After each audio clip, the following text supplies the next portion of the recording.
da manhã, a segunda reunião dessa primeira sessão legislativa. Por falar nisso, deputado, qual é a perspectiva de votação? Pelo que eu vejo da pauta, tem apenas projetos relacionados aos deputados. Precisa fazer alguma limpeza de pauta? O governo está querendo alguma coisa em específico com as votações? O governo já encaminhou alguns projetos, né? Tem sinalizado que quer votar reforma administrativa, onde ele vai propor aí uma reestruturação dos cargos, algumas secretarias, está querendo propor a extinção da FUCAM, que é a Fundação Caio Martins, a Fundação Educacional, que cumpre um papel importante no Estado há décadas. Evidentemente quer criar a secretaria da SECOM, que nós sabemos que, aumentando as verbas de comunicação, criando a secretaria, tem como objetivo tentar alavancar a sua imagem numa possível disputa presidencial daqui a 4 anos. Então, o governo tem interesse nessa pauta, né? Vai querer discutir também a questão do DETRAN, de estar passando o DETRAN, tirando o DETRAN da Polícia Civil, passando o DETRAN para a CEPLAG, Secretaria de Planejamento. Também deverá tentar retomar a pauta da Codemig. A gente sabe que o governo tem aí como uma de suas prioridades a privatização da Codemig, que é uma empresa estratégica que trata de um mineral raro no mundo, que é o nióbio, fundamental no desenvolvimento de tecnologia aeroespacial, e a gente sabe que a intenção dele, entre outras coisas, está privatizando. Então essa é uma agenda preliminar. O que vai entrar hoje, na reunião das 9, serão projetos de deputados que já tramitam na casa há algum tempo e o presidente resolveu pautá-los. É importante a gente também ir desafogando essa demanda reprimida de projetos parlamentares. E tem um projeto do governador que é para poder autorizar o vice-governador a fazer uma viagem, segundo o projeto em caráter particular, para a China. A gente sabe que o governo novo é o Estado mínimo, a intervenção mínima do Estado, especialmente também na economia. Talvez ele vai aprender como que a China cresceu sua economia com a participação fundamental do Estado. Pois é, deputado, a gente está falando aí sobre esses projetos do governo que estão em pauta. Primeiro, bom dia para o senhor, né? Prazer falar com o senhor aqui na Rádio Super mais uma vez. Mas a gente trazia hoje, deputado, aqui no Jornal Tempo, na Rádio Super, agora há pouco, inclusive essa matéria que gerou muita repercussão aqui entre os nossos ouvintes, que é em relação ao governador e os deputados que querem retirar a participação popular no orçamento para dobrar as emendas. A ideia, né, é acabar com a destinação de recursos do orçamento via audiência pública para aumentar o valor das emendas individuais dos deputados. Como é que essa discussão começou? Como que está sendo realizado aí esse debate dentro da Assembleia? Eu acho que a participação popular, ela na verdade nunca se deu por esse artigo, ela se deu por outros espaços, como a própria Comissão de Participação Popular. Então veja que a Assembleia, ela não só teria um dispositivo legal que trata da participação, mas ela tem de maneira efetiva o espaço da participação popular, que discute várias questões. Tem o PPAG, que é o Plano Plurianual de Ação Governamental, a própria LDO, a LOA. Então, a Comissão de Participação Popular, ela cumpre esse papel. Inclusive, parte de orçamento de emenda da comissão é derivado de ações que são indicadas pela própria população. Então, essa questão da participação, ela não tem prejuízo, né? Nos últimos anos, todo o expediente da participação se deu aí, especialmente por esse espaço que nós temos na Assembleia para a escuta da população do povo mineiro. Do outro lado, a questão das emendas, nós estamos caminhando no mesmo sentido da Câmara Federal, do Congresso Nacional, que nós vimos que houve um aumento das emendas impositivas. Evidentemente que aqui o valor é muito menor, a gente também tem essa responsabilidade com o que é discricionário por parte do governo, mas entendemos que aqui também era necessário fazer a atualização dos valores das emendas, até mesmo porque o próprio Estado, ano a ano, ele aumenta os valores mínimos a ser destinados para os municípios. O que outrora nós podíamos atender uma associação com, por exemplo, R$20 mil, R$25 mil, hoje o Estado coloca como valores mínimos que pode variar de 80 mil a 160 mil. Um veículo lá atrás que a gente sabe que adquirimos aí por 45, 50 mil, hoje não é menos que 80 mil.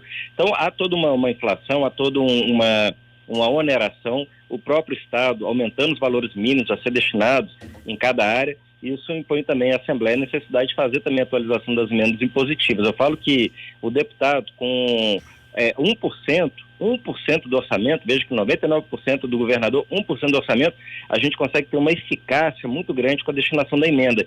É porque o deputado é aquele que está no município, que roda as regiões, que faz as visitas, conversa diretamente com as lideranças. Então eu falo que a emenda parlamentar, ela é uma ação de baixíssimo custo e alto impacto social. Então, portanto, a gente acha que é importante tentarmos aí fazer esse trabalho de atualização de 1% para 2% das emendas. Nós estamos conversando com o deputado Cristiano Silveira, presidente do PT. Deputado, pela sua primeira fala aqui na nossa entrevista, eu posso entender que a oposição nesse momento tem discordância sobre a criação da SECOM na reforma administrativa e que também não está afeita à ideia da privatização da Codemig? Nós temos muita dificuldade nesse debate da privatização da Codemig, até porque tem questões que precedem a operações que nós temos acompanhado, a imprensa tem noticiado isso, do governo com relação a Nióbio, a Codemig, que precisa ser melhor esclarecido, né? Veja que nós tivemos aí o governo fazendo operações aí que nós vamos precisar apurar, né? A gente não vai antecipar para não ser leviano, mas vamos precisar apurar. Segundo ponto é a função estratégica da Codemig. Eu sempre digo o seguinte, que nós não somos radical contra a privatização, mas você vai privatizar áreas estratégicas, eu acho que o que trata de recurso natural, que a gente sabe que são finitos, o que trata da questão da soberania nacional, o que trata da comunicação, o que trata da ciência, da tecnologia, tem que ser de prerrogativa do Estado. Não pode ser privatizado. E a Codemig é o que lá atrás a oposição que hoje compõe a base do Zema chamava de Montanhas Mágicas de Minas, né? O Nióbio, Montanha Mágica. É uma empresa superavitária, uma empresa que a gente precisa ter melhor cuidado. Né? Quando a gente fala aqui de situações que precisam ser melhor apuradas, por exemplo, a parte de exploração que compete ao Estado, a companhia que faz a exploração da parte terceirizada, à época ainda do governo Aécio, e que faz a exploração da parte que pertence ao Estado, ora, ela fez uma exploração da onde a jazida tem uma pureza maior, um volume maior que a do Estado, e agora, com exaurindo a jazida do Estado, vai começar a fazer a exploração da sul que ficou preservada. Então, olha que prejuízo tem ao povo de Minas Gerais. Precisamos apurar isso melhor. Então, não, a oposição, a priori, é contrária à privatização da Codemig, porque não há nenhum argumento razoável que justifique.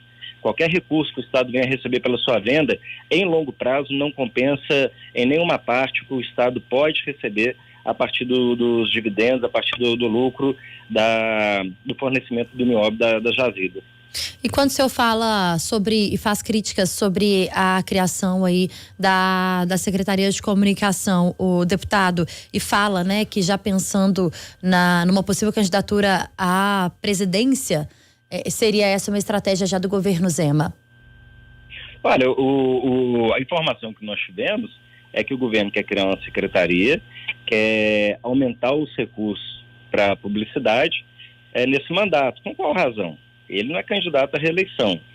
Entendemos que ele foi reeleito em primeiro turno, ou seja, a comunicação que institucionalmente foi feita foi suficiente, então, para poder o povo mineiro achar, né, que é a opinião do povo mineiro, nós respeitamos, achar que o governo foi um bom governo. O que justifica, então, aumentar isso? Ele nunca escondeu que tem planos de poder se colocar como pré-candidato a presidente. Então, quer dizer, a agenda do governo, ela deixa de ser uma agenda de cuidar de Minas Gerais, administrar Minas, para pensar em 2026, isso é um problema. Do outro lado, o Estado tem outras prioridades. Sequer os buracos das estradas em Minas estão sendo tampados, gente. Nós estamos com uma situação no Estado, assim, calamitosa. Tem escola de ensino médio que não tem vaga para os alunos do primeiro ano para poder ingressar. Está faltando vaga, a gente tem denunciado isso na Assembleia.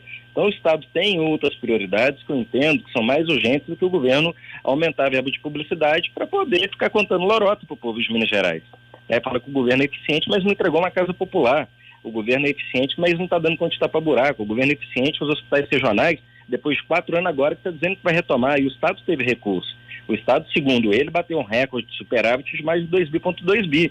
Então, o que está sendo feito com dinheiro? É para juntar dinheiro? As pessoas precisam da política pública na ponta, né? A situação de servidores, o não cumprimento dos acordos da educação, enfim.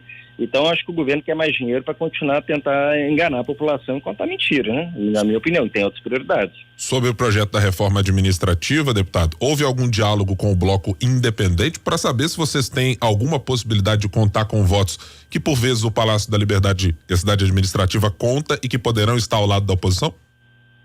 Olha, nós nunca fomos contrários a essa prerrogativa que o governo tem de propor um desenho, um formato da estrutura administrativa para o Estado. Isso daí é prerrogativa do governo, ele tem toda a legitimidade. Inclusive, no início do mandato, do primeiro mandato do governador, ele encaminhou o projeto, nós apresentamos algumas emendas, discordamos de alguns pontos, mas no final nós votamos. né? Agora, da mesma forma, ele vai encaminhar e nós vamos dizer em quais pontos nós temos discordância. Eu, por exemplo, quero questionar essa questão de uma secretaria de comunicação, já que nós vimos que ela não foi fundamental para o governo divulgar as suas pseudo-ações, já que foi reeleito, né? Tem outras prioridades, e dobrar verba para isso. A outra questão, a FUCAM, Fundação Caio Martins, por que o governo quer extinguir uma instituição que é tão importante no âmbito educacional do Estado, que existe há décadas, né? É para poder sobrar cargos e aí acomodar acordos políticos nesses cargos, porque o governo agora mudou, né? Falava que não ia mais nomear político para a secretaria, agora já topa nomear, né? É porque é o seguinte, tudo que eles iam lá atrás, o novo ficou velho. Eles agora já querem usar fundo eleitoral, eles agora querem usar fundo partidário, eles agora topam nomear políticos para cargos. Então, a gente está vendo que o novo ficou velho, rápido.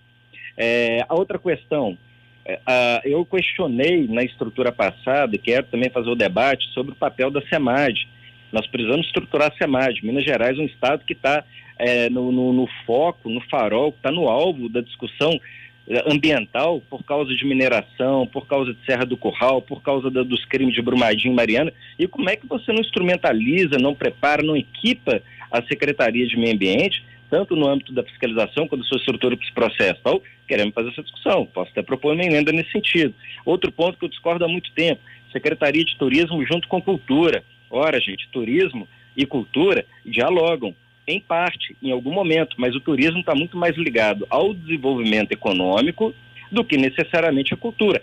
Os eventos culturais é uma parte, você tem o turismo de cultura, mas você tem turismo de evento, você tem turismo de negócio, você tem turismo esportivo, você tem turismo de natureza, você tem turismo religioso. Eu sou lá de São João del Rei, então a Semana Santa ela movimenta a região, o município. Então o turismo ele é muito mais desenvolvimento econômico do que está alinhado à cultura. Então fica ali uma sobreposição e acaba que não fica bem feito. Quero discutir de novo. Quem sabe o governo, ao invés de criar uma secretaria de comunicação, gastar dinheiro com publicidade, não restabelece a Secretaria de Turismo na lógica do desenvolvimento do Estado, já que o Estado foi considerado o segundo melhor destino do Brasil para se fazer turismo. Então, assim, você percebe que o que nós temos de consideração tem fundamento, né? Eu sou contra porque eu sou contra, eu sou pirracento com o governo. Eu sou contra porque tem fundamento que eu acho que é bem do Estado, da administração pública, é necessário que a gente abra o debate. Deputado, nós estamos caminhando já para o fim aqui, mas antes eu queria fazer uma pergunta antes do bate-pronto, que é em relação à ida do Detran, né, aí para a CEPLAG. Essa é uma discussão que já vem se arrastando há muito tempo, envolve também a questão das vistorias veiculares, que passariam a ser terceirizadas no Estado, mas a gente sabe, deputado, que há resistência, inclusive de pessoas que compõem a Polícia Civil. Isso também vai ser discutido ou está sendo discutido pela oposição? Está sendo, nós queremos analisar quais são os impactos dessa mudança, né? O que isso significa do ponto de vista da qualidade do serviço, o que isso significa do ponto de vista da arrecadação para o próprio Estado, o que isso vai significar no sentido da oneração, né, para o cidadão, para o contribuinte. Sabemos que demais estados da federação já fizeram essa mudança, ok, mas nós, antes de avançarmos nesse debate, queremos discutir os impactos previstos com a alteração. Então, há uma questão que precede com a discussão, e o governo não apresentou isso para nós. Eu, pelo menos, não tive acesso a nenhum dado, nenhuma informação com relação a essas perguntas que eu acabei de fazer. Então, a nossa posição ela vai se orientar muito por isso, né? Se o governo der conta de responder as questões que nós entendemos que são importantes para uma posição nossa. Hora do bate-pronto. No Café com Política. Hora do bate-pronto. O senhor já conhece muito bem o quadro aqui, deputado, para a gente começar. Regime de recuperação fiscal. Governo federal ou a oposição vai apresentar um outro texto? Alternativas. Queremos pensar alternativas. Romeu Zema e o diálogo com o governo Lula até agora. Precário. Marcelo Aro como possível interlocutor de Minas em Brasília e o governo federal. É decisão do governador. De 0 a 10, qual a possibilidade de aprovação da reforma administrativa ainda neste mês? Com alterações, é possível. Conversamos com o deputado estadual Cristiano Silveira, do PT, ele que bateu um papo com a gente hoje aqui no Café com Política. Obrigada, viu, deputado? Obrigado, gente. Um abraço para vocês. Bom dia. Ótimo dia para o senhor. Fim do Super N desta quinta-feira, que teve a apresentação de